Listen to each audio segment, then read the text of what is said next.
Speed Cat Hollydale here.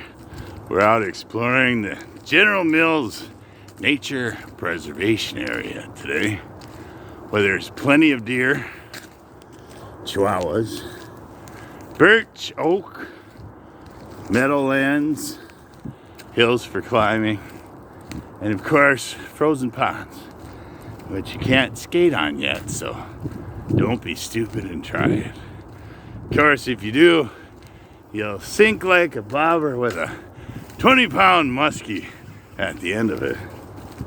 So far, so good. I'm giving this a trail 9.5 on the 10 scale. First time out.